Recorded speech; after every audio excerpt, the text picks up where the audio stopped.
Halo Sobat Cendekia sekalian, apa kabar? Kita berjumpa lagi di video yang akan membahas review dari eksperimen investasi kami, yaitu investasi reksadana indeks di produk yang bernama BNP Paribas Srikahati.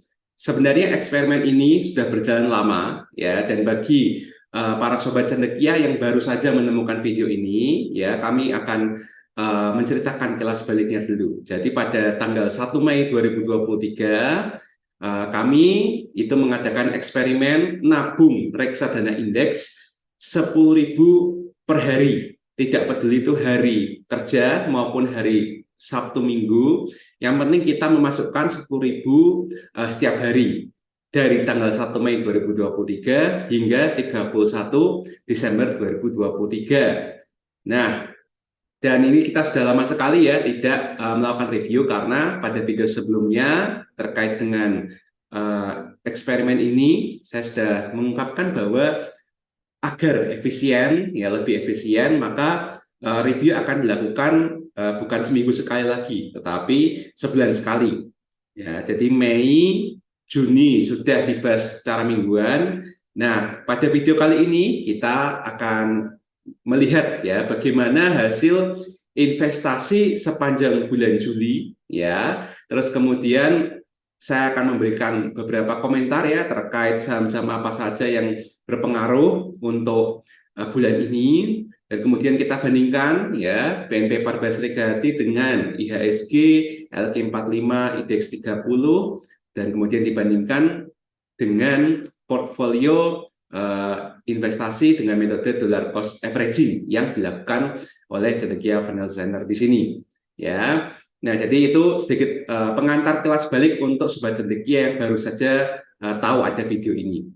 Ya, jadi kalau ingin menyelam lebih jauh, jadi silakan cek video-video kami sebelumnya ya, karena di sana juga banyak membahas beberapa, tidak hanya terkait dengan reksadana BNP Paribas Srikahati juga, dalam artian progres investasinya bagaimana, tapi juga beberapa hal yang terkait dengan fenomena-fenomena ya yang mendasari mengapa memilih BNP Paribas Srikahati, mengapa Srikahati, dan terkait dengan fenomena yang disebut sebagai smart beta. Itu silakan bisa dicek di video-video sebelumnya. Baik, jadi untuk video kali ini kita akan langsung ya berproses, langsung masuk bagaimana hasil investasinya, perubahan-perubahan apa saja yang ada sepanjang bulan Juli kemarin.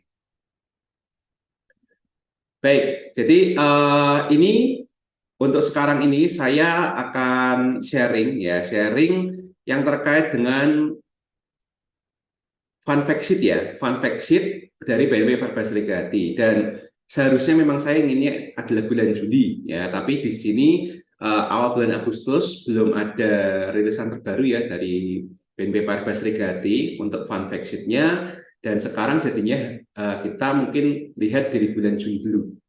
Ya, jadi kira-kira apakah ada perubahan ya, perubahan susunan ya, susunan emiten di dalam semestanya atau tidak ya, apakah ada yang naik turun dan sebagainya.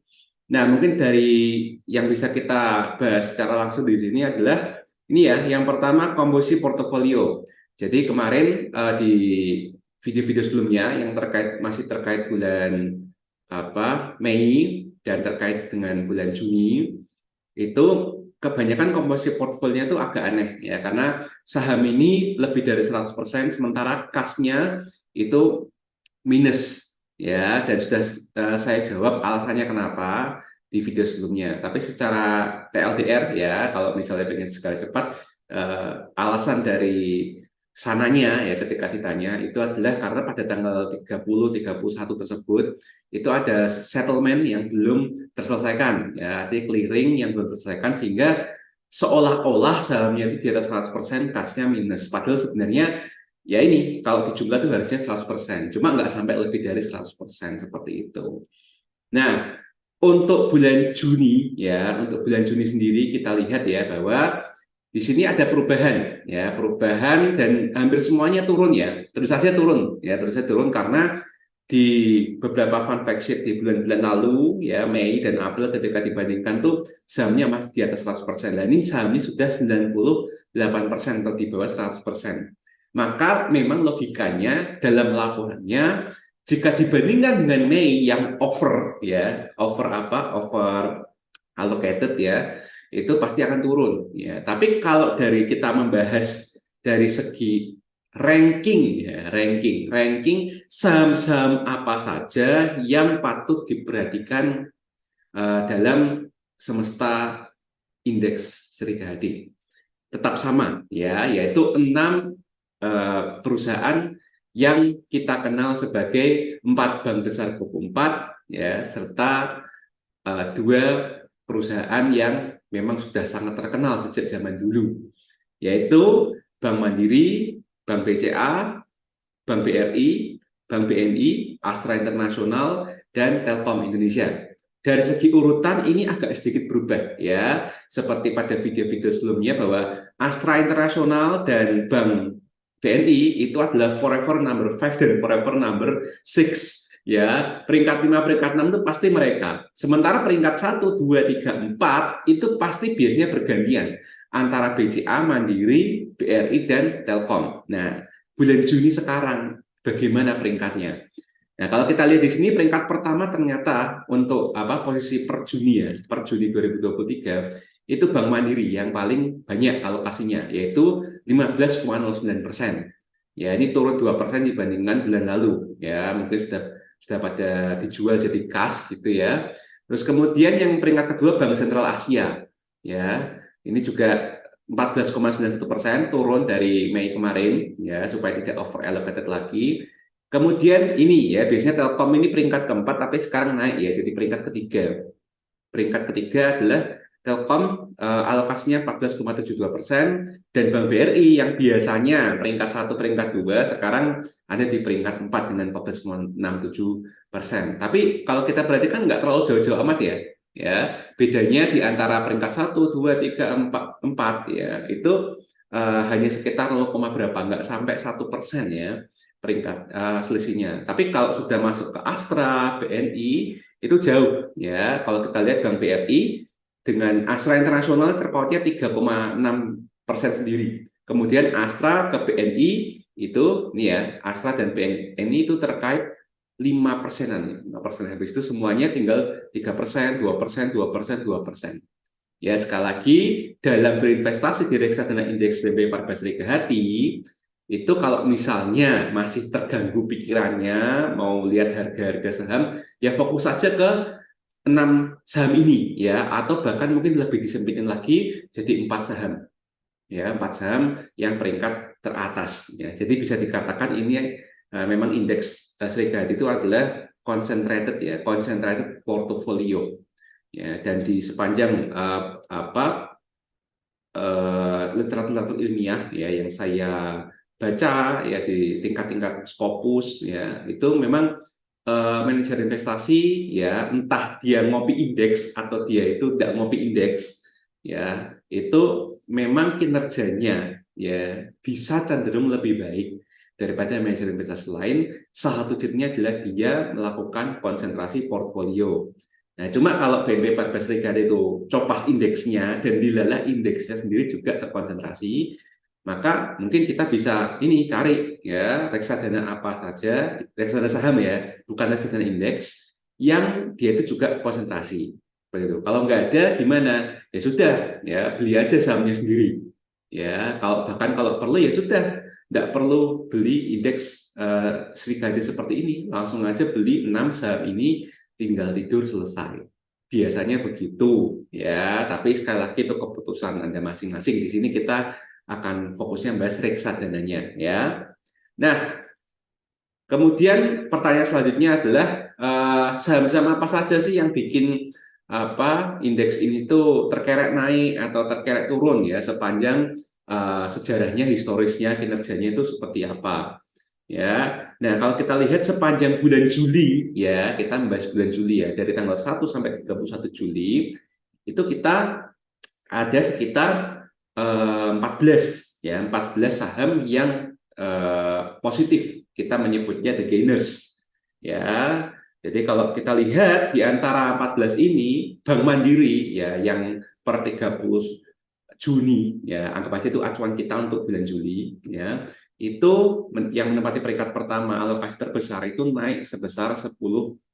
Ini cukup ya, cukup bagus ya, cukup bagus ya.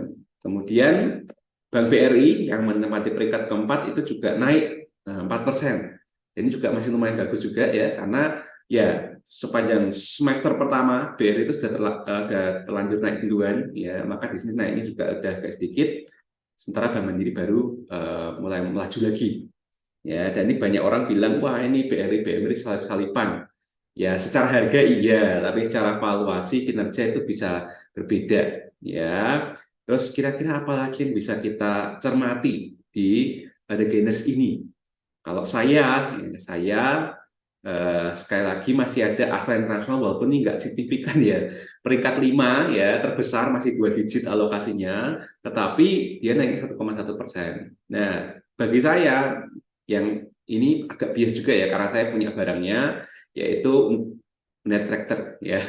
United Tractor itu sempat agak galau-galau ya dulu ya 23.000 24.000, tapi naik ke 27.000 ini karena udah ada bocoran kuartal 2-nya seperti apa, dan ya istilahnya ya mau harga batu bara atau properti Tokyo seperti apa, tapi masalahnya UNTR ini adalah saham pick and shovel ya, itu kata-kata Peter Lynch, yaitu ya kalau misalnya ada demam emas, orang pada nambang-nambang emas, yang cuan itu siapa? Apakah mereka yang mendapat emas? Enggak. Yang cuan, yang pasti cuan itu adalah mereka yang menjual alat pertambangan. Kalau UNTR dalam hal ini dia kan ada tuh anaknya yaitu PAMA kan.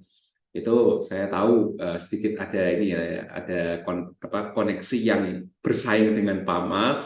Itu memang PAMA itu memang tanda kutip rodok curang karena terlalu kuat gitu. Ya sudah, karena ada informasi publik, kemudian ada filosofi pick and shovel stocks ya, dan kemudian juga ada sedikit ya, ada koneksi, bukan koneksi ya, teman lah, teman juga temannya teman, istilahnya seperti itu. Jadi ya sudah, saya sendiri sudah yakin ya, yakin dengan UNTR meskipun ya ternyata nggak bisa sampai 20.000 ya, padahal saya sudah menunggu di 20.000, ternyata nggak bisa, ya sudah, silakan naik ya, istilahnya saya tunggulah nantilah ya, sudah punya barangnya ya, sudah aman ya, kalau mau turun ya silahkan. Terus kemudian SMGR ya, semen Gresik ini naiknya 14,81% dalam 1 bulan. Ini jujur saya nggak tahu persemainan, saya nggak tahu ya, tapi kalau ada kaitannya dengan sentimen ya, sentimen makro ya, biasanya sentimen makro itu ada dua ya, makro politik sih lebih tepatnya. Yang pertama kan terkait dengan di bidang batu bara sendiri ya, itu kan apa namanya, batu bara itu kan sebenarnya akan punya produk turunan yang akan menguntungkan industri semen dan pupuk istilahnya kan. Nah, sekarang ini kan yang masih akan diperbincangkan di level kementerian itu adalah yang terkait dengan MIP ya, MIP itu. Nah, mungkin itu karena sudah mau dekat-dekat Agustus September nih, katanya pemerintah Agustus September jalan MIP. Nah, mungkin ini diharapkan kecipratan. Itu politik ya. Kalau dari segi makro itu ada ini bahwa ekspektasi bahwa suku bunga itu akan turun. Nyatanya bulan Juli kemarin belum turun, tapi masih ada bulan Agustus dan September. Ya, kalau lihat video saya yang membahas tentang ORI 23, di mana saya membahas kecurigaan bahwa kenapa nih spreadnya dengan BI 7 days repo rate ya, itu kok makin kecil. Nah, saya pikir ini sudah ada indikasi bahwa pemerintahnya sendiri itu berharapnya bahwa ini inflasi kan udah turun ya, Mbok ya kita kuponnya jangan besar-besar. Jadi sudah dibuktikan ya, karena kemarin ya saya baca koran bahwa ternyata inflasi Juli secara year on year itu sudah 3,02%. Jika dibandingkan dengan Desember 2022 itu 5,5%, itu kan sudah turun 2,5% itu. Ya, sementara peak-nya sendiri BI 7 days repo rate itu adalah 5,75%. Jadi istilahnya mungkin pasar secara makro, secara kebijakan politik mungkin menganggap bahwa ini bagus untuk semen Gresik ya, dan sesamanya juga sama ya, INTP dia juga naik meskipun 5%, walaupun mungkin bisa dilihat ya laporan keuangannya kinerjanya bagaimana kalau sudah rilis. Tapi jujur saya secara perusahaan per perusahaan saya nggak mendalami semen ya. Seperti itu. Terus apalagi nih yang naik banyak ya, Dharma Satya Nusantara naik banyak juga 9%-an, tapi saya nggak mendalami juga. Oke, perusahaan gas negara juga dan Siloam juga naik ya meskipun satu digit. Ya, saya nggak akan komentar banyak ya karena saya tidak ahli di bidang perusahaan itu ya. Oke, terus the losers ya. Jadi ini para beban, si beban ya. Ini ada sekitar 10 ya, 10 saham ya. Ya benar 10 saham. 10 saham kalau kita lihat ya. Nah, di sini Bank BCA yang merupakan alokasi kedua terbesar dari BNP Paribas Serikadi ya, itu minus, tapi minusnya kecil banget ya, 0,27%, jadi nggak terlalu relevan kan ini. Alokasinya sih besar, tapi karena turunnya kecil juga satu fraksi harga ya, nggak masalah. Kemudian Telkom ya, ini Telkom lumayan nih 7% naiknya, padahal dia 14% di alokasinya. Ini bisa sih jadi beban ya, jadi beban buat apa Mandiri yang sudah capek-capek naikin 10% ya. Terus kemudian masih ada Bank BNI juga ini minus 3% juga ya, meskipun alokasinya 6%, 7%-an ya. Tapi memang ini sih, kalau saya ngomong ini Telkom ini sih beban ya, kan beban ini. Oke, nah tapi selain tiga saham ini, apa sih yang bisa kita perhatikan yang menarik? Ya, yang pasti ya, itu kasus klasik Wijaya Karya ya. Sempat naik ke 500, agak naik ke 500 lagi, kemudian turun jadi 12,7% lagi. Ya gimana lah ya, kita tahu lah ya bahwa yang namanya sektor infrastruktur, sektor properti itu adalah high leverage ya. Dan yang namanya dapat tender atau bagaimana, ini yang sering orang banyak tuh nggak paham ya. Kalau orang hanya lihat angka-angkanya aja, lihat berita aja, nggak paham bisnisnya tuh, wah dapat tender itu dapat uang. Padahal kan enggak, dapat tender itu kan dapat janji bahwa kalau bangun ini nanti pakai duitmu dulu atau duitnya siapa. Kalau jadi sesuai dengan ekspektasi, sesuai dengan indikatornya, nih saya kasih duit tendernya, duit proyeknya seperti itu. Tapi kan ya orang nggak paham, jadi ya banyak terjebak di sahamnya dan obligasinya. Ya dan itu juga ya kenapa saya sebenarnya sejak tahun 2009 saya pertama kali kenal saham, dan juga sudah diceritakan sama dosen-dosen saya di UGM dulu bahwa kalau nggak tahu apa-apa tuh mendingan hindari properti sama infrastruktur ya, bagaimanapun gitu loh, kalau harus paham dulu. Nah, kalau saya beruntungnya ya punya sesepuh teman gereja yang kerja di, ya salah satu ini saya nggak boleh bocorin, salah satu BUMN, dan udah cerita, makanya saya tahu gimana cara kerjanya BUMN karya seperti apa. Malesin istilahnya gitu. Oke, terus apalagi yang kita bisa komentarin? Sudah muncul ya, sudah muncul ini ya, ini turun banyak bulan Juli ya, dari 700 ya, 730-an ya, karena memang kuartal 2-nya memang turun ya. Dan itu semua sudah sesuai ekspektasi ya, karena kan 2020 pas Covid dan pasca Covid sebentar ya, itu kan terjadi lonjakan permintaan. Sementara di sini kita benar-benar kembali ke kebiasaan, sehingga ya kalau mau melihat pertumbuhan itu harusnya tahun 2020, 21, 22 itu dianggap nggak ada. Jadi kalau mau melihat sudah muncul bertumbuh apa enggak, itu mulainya dari tahun 2019 lagi. Anggap aja 3 tahun kemarin itu adalah hal yang nggak ada. Dan kalau kita tarik ke 3 tahun lalu ya, kalau harga pasir sekitar 600-an ya, kalau sudah dipotong juga dengan stock split ya. Kalau sudah disesuaikan dengan stock split.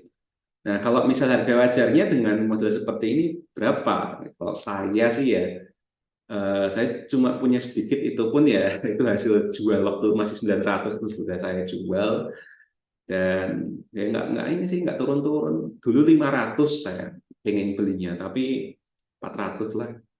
Ya, kalau bisa 400 ya silakan lah ya. Ini juga katanya isunya kemarin mau dikeluarin lagi 45, nggak jadi. Padahal ya dikeluarin aja nggak apa-apa lah gitu loh. Perusahaannya bagus, growth-nya mungkin terlihat berhenti, tapi masalahnya nah itu growth-nya akan berhenti karena apa? Konteksnya seperti apa? Nah, itu yang kadang-kadang orang nggak tahu. Tapi perusahaan sendiri saya masih yakin GCG-nya bagus, wonderful company. Ya apalagi masih menunggu ya efek mungkin 2 tahun lagi, setahun 2 tahun lagi, di mana mungkin Sido Muncul ini produknya sudah ada di setengah rumah sakit seluruh Indonesia. Ya, karena ada perjanjian kerjasama ya dengan rumah sakit. Jadi saya harap ini turun terus ya. Memang kemahalan kok. Sekarang aja masih kemahalan. Ya, 500, oke, 400 saya beli. Ya, kalau nggak situ, udah nggak apa-apa. Ngapain masih banyak saham lain. Oke, terus kalau Unilever bagaimana ya? Ini Unilever saya nggak komen ya. Unilever intinya secara bisnis itu saya udah nggak udah nggak percaya. Dalam artian ya, ini tipe raksasa yang dia tuh telat lambat, sudah lambat banget ya. Growth-nya udah nggak ada, terus habis itu capresnya hanya untuk varian produk, mau marketing juga nggak kunjung mengadopsi yang namanya TikTok, nggak ini. Jadi kalah lah ya, kalah dengan salah satu pesaingnya, Ades. Tapi saya nggak akan bahas Ades ya, tapi memang Ades itu bagusnya itu malah bukan di produk AMPK-nya, growth-nya, tapi di kosmetiknya ya, dan itu dia banyak menggunakan media sosial. Jadi inilah, jadi secara ini malesin lah Unilever itu. Dipakai trading silakan, tapi kalau invest saya nggak mau ya, 1.000 baru mau saya. Ya, terus Kalbe Farma ini saya juga nggak terlalu mendalami farmasi ya, 6,9% ya, silakanlah, terserah mau turun ke bagaimana. Ini juga nggak signifikan juga di Serikati. Oke, di Zirus ya. Jadi di antara semuanya ini ada juga ya satu bulan naik turun, kembali ke titik awal, yaitu PTBP.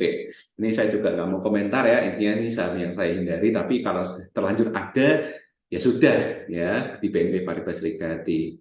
Ya, dan juga ini juga nggak muncul. Ini kan kalau Wika sama PTBP itu, kalau saya baca laporan keuangannya tahun 2022 kemarin, itu kan porsinya cuma 0,berapa% gitu. Udah lah ya, nggak usah dipedulikan.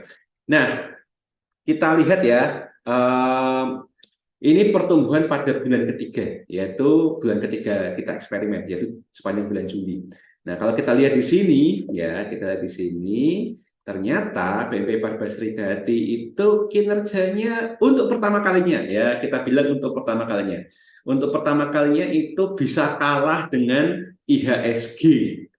Ya, setelah sebelumnya 8 video sebelumnya menangan terus sama IHSG, ya, baru kali ini BNP Paribas Serikati kalah naiknya dengan IHSG, ya. Nah, terus tapi ya, kalau kita lihat bandingkan juga dengan pasar dana indeks reksadana saham, dalam artian kalau kita bandingkan dengan rata-rata reksadana saham, tapi yang versi pasar dana ID ya, ini ya, versi pasar dana ID itu juga kalah ya, karena PIRS itu 1,85% ya, naiknya sebulan ini. Indeks LQ45 juga sama ya, dia juga pertama kalinya berhasil menang sama BNP Paribas Serikati 2,1%. Tapi kalau kita tarik garis lurus dari tanggal 1 Mei yang lalu ya, yang lalu sampai dengan sekarang 31 Juli 2023 ya, kita lihat bahwa BNP Paribas Serikati itu masih ya, secara agregat 3 bulan ini start to date-nya itu tumbuh 2,6%, sementara IHSG mungkin karena bulan ini naik drastis baru bisa plus ya, positif. Setelah 2 bulan sebelumnya isinya negatif terus. PIRS juga sama ya, mulai positif. LQ45 juga sama, mulai positif. Ya, dan kalau dibandingkan dengan kinerja portfolio ya, eksperimen ini yang menggunakan metode DCA atau nabung 10.000 per hari, bukan langsung lamsam brut gitu, 900.000 gitu ya. Ya, ini imbal hasilnya adalah 1,53%. Jadi kita bisa lihat juga ya, secara agregatnya di sini bahwa saya geser dulu ya, bahwa portfolio DCA ya, bahwa di bulan-bulan awal ya, minggu awal ya, dari Mei kemudian Juni itu masih bisa menang sama BNP Paribas Serikati. Dan kalau kita bisa melihat bahwa kondisi Mei sampai dengan Juni IHSG cenderung turun. Ya, cenderung turun. Nah, ini masih bisa menang gitu. Tapi ketika indeks harga saham gabungannya naik, otomatis juga BNP Paribas Serikatinya juga naik, kan juga ikut kedorong ya, oleh karena kenaikan indeks induknya juga dan konstituen pembentuknya. Menariknya, hasil investasi kita masih sih positif. masih mengungguli IHSG, tetapi mulai kalah dengan BNP Paribas Jadi kalau seandainya kita investasinya di sini itu, ya tanggal 1 Mei itu langsung lamsam, langsung 900.000, blek, masukin di situ. Ya, ini menarik. Ya, berarti kita bisa ambil hipotesis sementara ya, karena kita kan masih bulan Juli, belum bulan Desember. Hipotesis sementara ya bahwa kalau kondisi pasar sedang turun, ya kita melakukan DCA selama pasar turun ya, itu bagus. Tetapi ketika pasar sudah merangkak naik, DCA itu bukan strategi yang bagus ya, karena sekali lagi kita nggak tahu ya timingnya kapan naik kapan turun. Apalagi ya kita di sini masih ngomong kenaikan ataupun penurunan yang sifatnya masih 1 digit. Sementara ya kalau kita mau melakukan yang namanya time in the market, bukan market timing ya, time in the market ya, artinya tuh investasi pada saat krisis ya, itu kan IHSG harus minus atau turun lebih dari 15%. Ya, itu secara paling minimum itu bisa dikatakan pasar sedang krisis. Minus 15% dari ATH-nya yang terbaru. Nah, ini belum. Jadi kita tidak bisa secara pasti melakukan market timing atau time in the market ya. Jadi ya sudah, antara lamsam atau DCA nanti kita akan lihat ya sampai dengan 31 Desember bagaimana perbandingan hasilnya dengan asumsi bahwa tidak ada krisis ya atau IHSG minus 15% ke bawah. Seperti itu ya. Jadi kita cross finger dulu ya, cross finger dulu bahwa intinya ya kita akan coba buktikan bahwa berinvestasi di BNP Paribas Legati itu baik, seenggaknya mengungguli pasar saham induknya yaitu IHSG. Nah, perkara nanti yang menang lamsam ya, metode lamsam atau metode DCA ya, kita akan mengetahuinya tanggal 31 Desember nanti. Sekaligus kita juga membuktikan hipotesisnya benar apa enggak nih. Ya, bahwa kalau market sedang turun dan kita belum tahu turunnya kemana, DCA dulu. Ya, tetapi kalau memang sudah terkonfirmasi naik atau misalnya sudah terpantau krisis beneran 15%, 20%, minus 30%, kalau mau masuk lamsam itu lebih baik. Itu hipotesis kita, ya. Maka kita perlu melebarkan time horizon kita lebih lanjut, meskipun cuma 7 bulan ya. Tapi juga nggak cukup sih 7 bulan itu kalau mau membuktikan ini, tapi nggak apa-apa lah. Ya, namanya saja eksperimen, namanya aja konten ya. Konten yang bermanfaat ya, jangan konten yang tidak bermanfaat. Jadi begitu dari saya ya, kita akan bertemu lagi di video selanjutnya bulan depan ya. Bulan depan kita akan membahas kinerja sepanjang bulan Agustus ini. Jadi untuk para sobat cendekia sekalian yang merasa bahwa video ini bermanfaat, silakan like video ini, kemudian tekan tombol subscribe channel ini serta follow notifikasinya supaya bisa mendapatkan informasi-informasi rilisan video terbaru dari Cendekia Financial Center. Akhir kata terima kasih sudah menonton video ini. Ya, saya akhiri. Cerdas keuanganmu, merdeka finansialmu. Sampai jumpa.